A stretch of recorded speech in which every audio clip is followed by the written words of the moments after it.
ಕತ್ತಲೆ ಹಿಂದೆ ಅಡಗಿರುವ ಅನೇಕ ರಹಸ್ಯಗಳಿಗೆ ಹಾಗೆ ನಿಮ್ಮ ನಿದ್ದೆ ಕೆಡಿಸುವ ಭಯಾನಕ ಕಥೆಗಳಿಗೆ ನಿಮ್ಮೆಲ್ಲರಿಗೂ ಆತ್ಮೀಯವಾದ ಸ್ವಾಗತ.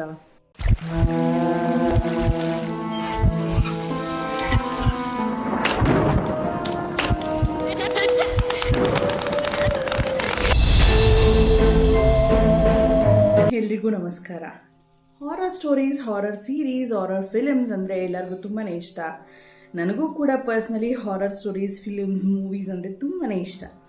ಅಂಥದ್ದೇ ಒಂದು ಹಾರರ್ ಸ್ಟೋರೀಸ್, ಅದೇ ರಿಯಲ್ ಲೈಫಲ್ಲಿ ನಡೆದಿರೋ ಹಾರರ್ ಸ್ಟೋರೀಸ್ ಅಂದರೆ ಇನ್ನೂ ಇಂಟ್ರೆಸ್ಟಿಂಗ್ ಆಗಿರುತ್ತೆ ಅಲ್ವಾ?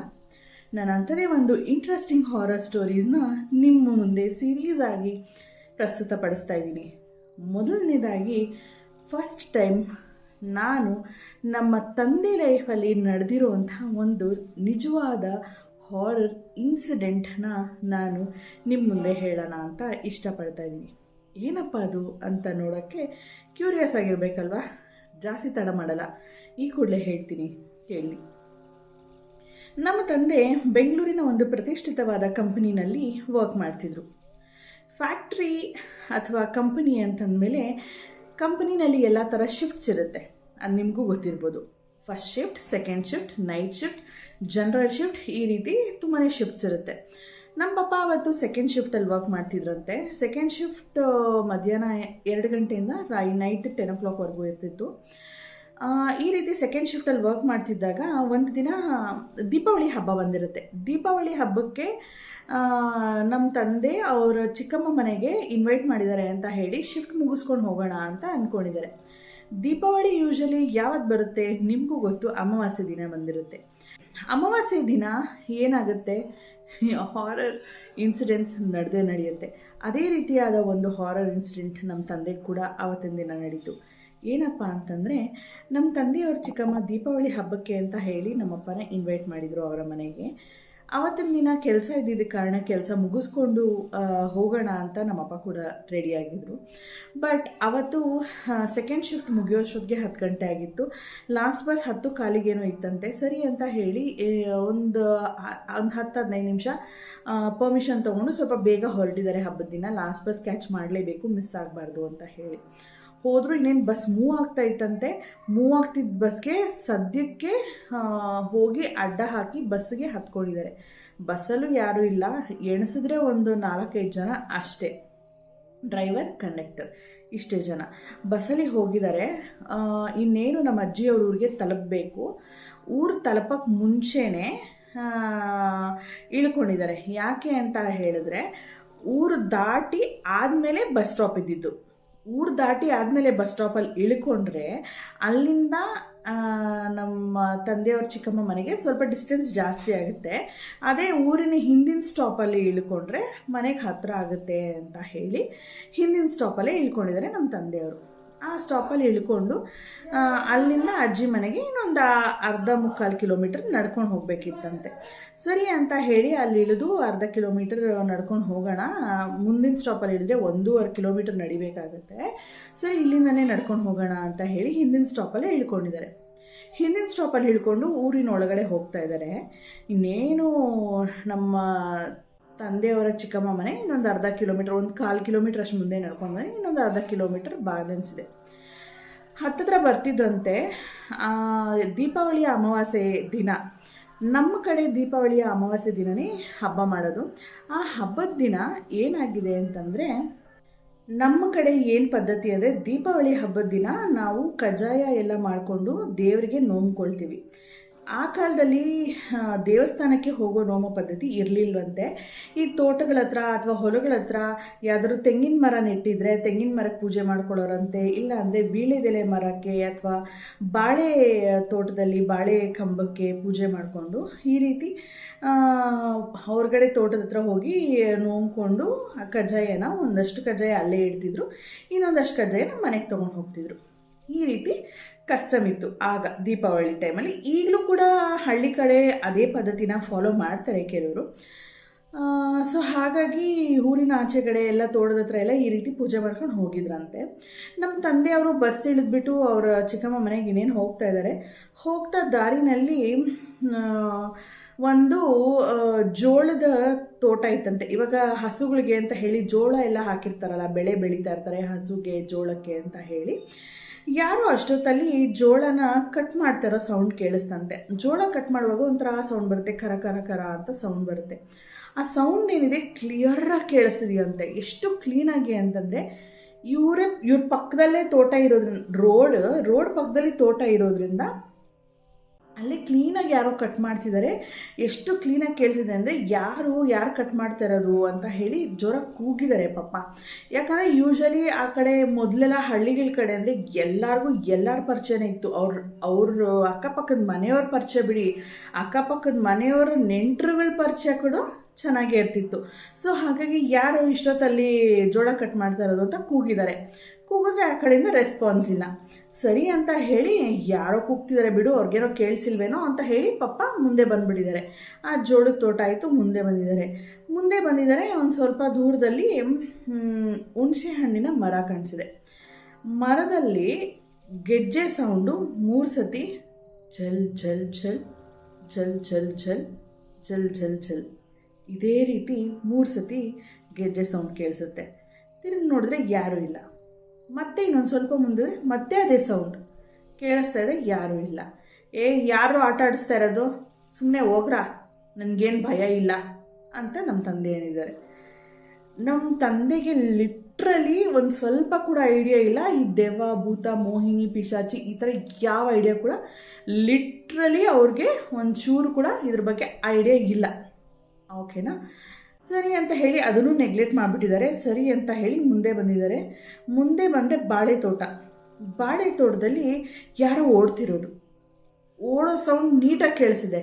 ಈಗ ತರಲೆಲೆ ಅಂತ ಹೇಳಿ ಅಂದರೆ ಒಣಗಿರೋ ಎಲೆಗಳು ಬಿದ್ದಿರುತ್ತೆ ತೋಟದಲ್ಲಿ, ಹೌದಾ?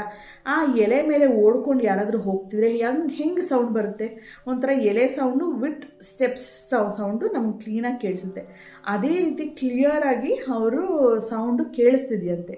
ಲಿಟ್ರಲಿ ಕೇಳಿಸ್ತಿದೆ, ಪಕ್ಕದಲ್ಲೇ ಓಡ್ತಿರೋ ಥರ ಕೇಳಿಸ್ತಿದೆ.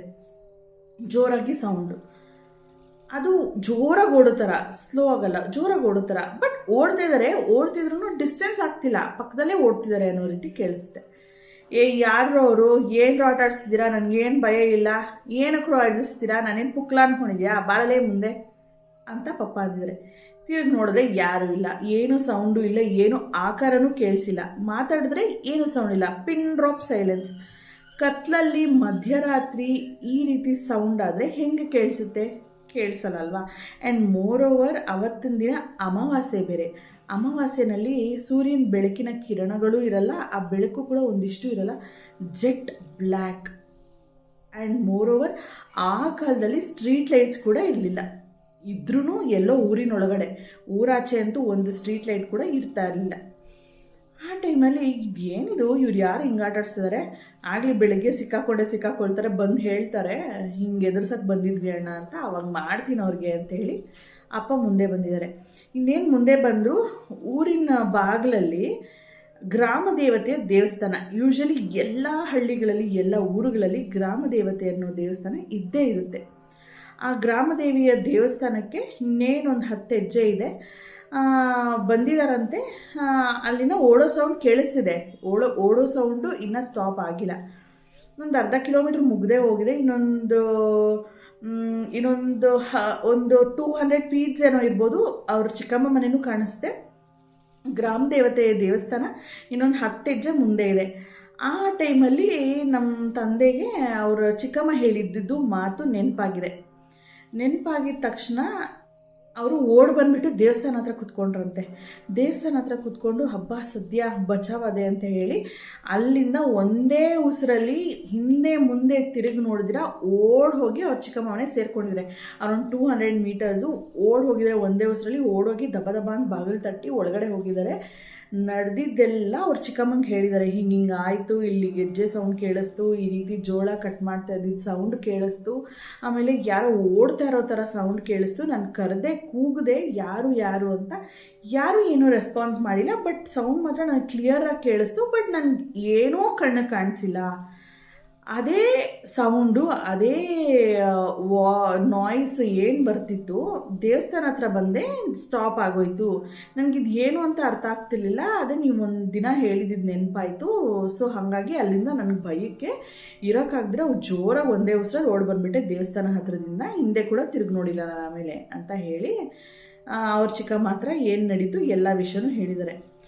ನಮ್ಮ ತಂದೆಯವ್ರ ಚಿಕ್ಕಮ್ಮ ಆವಾಗಲೇ ಏನು ಹೇಳಿದ್ರು, ಅಪ್ಪ ಬದುಕೊಂಡಿದ್ಯಾ, ಎಷ್ಟೋ ಜನ ಈ ದಾರಿನಲ್ಲಿ ಒಬ್ಬೊಬ್ಬರೇ ರಾತ್ರಿ ಮಧ್ಯರಾತ್ರಿನಲ್ಲಿ ಓಡಾಡಿ ಒಬ್ಬರು ಕೂಡ ಬದುಕಿರೋದು ಉದಾಹರಣೆನೇ ಇಲ್ಲ. ಅಕಸ್ಮಾತ್ ನೋಡಿ ಏನಾದರೂ ಕಾಣಿಸಿದ್ರು ಕೂಡ ಅವರು ಜ್ವರ ಬಂದು ಒಂದಷ್ಟು ದಿನ ನರಳಾಡಿ ಕೂಡ ಸತ್ತಿದ್ದಾರೆ, ನೀನು ಹುಷಾರು ಅಂತ ಹೇಳಿ ಮಾರನೇ ದಿನವೇ ದೇವಿ ದೇವಸ್ಥಾನಕ್ಕೆ ಕರ್ಕೊಂಡು ಹೋಗಿ ಪೂಜೆ ಎಲ್ಲ ಮಾಡಿಸಿ ದೇವಿದು ತೀರ್ಥ ಎಲ್ಲ ಹಾಕಿಸಿ ನಮ್ಮ ತಂದೆಯವ್ರ ಮೇಲೆ ಒಂದು ತಾಯ್ತ ಕೂಡ ಕಟ್ಸಿದ್ರಂತೆ. ಇದಿಷ್ಟ ಆಗಿದೆ. ಅಜ್ಜಿ ಏನು ಹೇಳಿದರು, ಏನು ಆಗಿತ್ತು, ಅದರ ಸ್ಟೋರಿ ಏನು ಅಂತಂದರೆ, ಆ ದಾರಿನಲ್ಲಿ ಇವತ್ತಿನವರೆಗೂ ಅಮಾವಾಸ್ಯೆ ಪೌರ್ಣಮಿ ಟೈಮ್ ಬಂದಾಗ ಇವತ್ತು ಕೂಡ ಅಲ್ಲಿ ಕೆಟ್ಟ ಶಕ್ತಿಗಳು, ನೆಗೆಟಿವ್ ಎನರ್ಜಿ ಅಲ್ಲಿ ಓಡಾಡುತ್ತಂತೆ.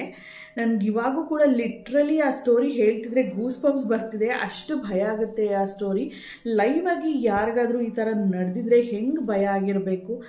ಆ್ಯಂಡ್ ಮೋರ್ ಓವರ್ ಅವತ್ತು ದೀಪಾವಳಿ ಅಮಾವಾಸ್ಯೆ, ಅವತ್ತಿನ ಅಮಾವಾಸ್ಯೆ ದಿನ ನಾನು ಯಾಕೆ ಕಜ್ಜಾಯ ಉದಾಹರಣೆ ಅಂತೆಲ್ಲ ಹೇಳಿದೆ ಅಂತಂದರೆ, ಹಳೆ ಕಾಲದಲ್ಲಿ ಏನು ಹೇಳ್ತಿದ್ರು ನಮ್ಮ ಅಜ್ಜಿ, ನಮ್ಮ ತಂದೆ, ನಮ್ಮ ತಾಯಿಯವರೆಲ್ಲ ಇವಾಗಲೂ ಹೇಳ್ತಾರೆ. ಏನಪ್ಪ ಅಂತಂದರೆ, ಈ ಕಜ್ಜಾಯನ ಒಬ್ಬೊಬ್ಬರೇ ಎತ್ಕೊಂಡು ಆಚೆ ಹೋಗಬೇಡಿ, ಹಾಗೆ ತಂಬಿಟ್ಟನೆ ಎತ್ಕೊಂಡು ಆಚೆ ಹೋಗಬೇಡಿ, ಕತ್ಲಲ್ಲಿ ಆಗಲಿ ಹಗಲಲ್ಲಾಗಲಿ ಒಬ್ಬೊಬ್ಬರೇ ಓಡಾಡಬೇಡಿ, ಹಾಗೆ ಇನ್ನೊಂದಷ್ಟು ವಸ್ತುಗಳಿದೆ ಅಂಥ ವಸ್ತುಗಳನ್ನೆಲ್ಲ ಎತ್ಕೊಂಡು ಓಡಾಡಬೇಡಿ ಅಂತ ಮೊದಲೇ ಪೂಜೆ ಮಾಡಿದರು. ಪೂಜೆ ಮಾಡಿ ಕಜ್ಜಾಯನ ತೋಟದತ್ರ ಎಲ್ಲ ಹಾಕಿರ್ತಾರೆ.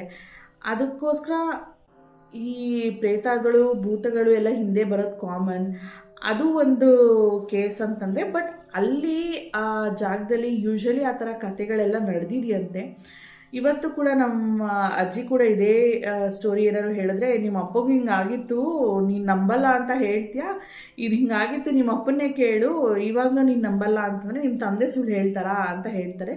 ನಮ್ಮ ತಂದೆ ಕೂಡ ಅವಾಗವಾಗ ಹೇಳ್ತಾರೆ, ನೀನು ರಾತ್ರಿ ಒಬ್ಬೊಬ್ಬಳೆ ಏನಂದ್ರೆ ಅದು ತೊಗೊಂಡು ಹೆಂಗಂದ್ರೆ ಹಂಗೆ ಹೋಗ್ಬೇಡಮ್ಮ, ಹೋದರೆ ನೋಡು ನನಗೆ ಅವತ್ತು ಹಿಂಗಾಗಿತ್ತು, ಏನೂ ಇಲ್ದಿರನೇ ಹಿಂಗಾಗಿತ್ತು, ನೀನು ಏನಾದರೂ ತೊಗೊಂಡು ಹೋದರೆ ಯಾಕೆ ಸುಮ್ಮನೆ, ರಿಸ್ಕ್ ಬೇಡ, ಹುಷಾರು, ಸೇಫಾಗಿರು ಅಂತ ತಂದೆ ಕೂಡ ಹೇಳ್ತಾರೆ. So this was the real horror story ನಮ್ಮ ತಂದೆ ಲೈಫಲ್ಲಿ ನಡೆದಿದ್ದು. ಇನ್ನಷ್ಟು ಭಯಾನಕ ಕಥೆಗಳಿಗಾಗಿ ಈ ಕೂಡಲೇ ಸಬ್ಸ್ಕ್ರೈಬ್ ಮಾಡ್ಕೊಳ್ಳಿ.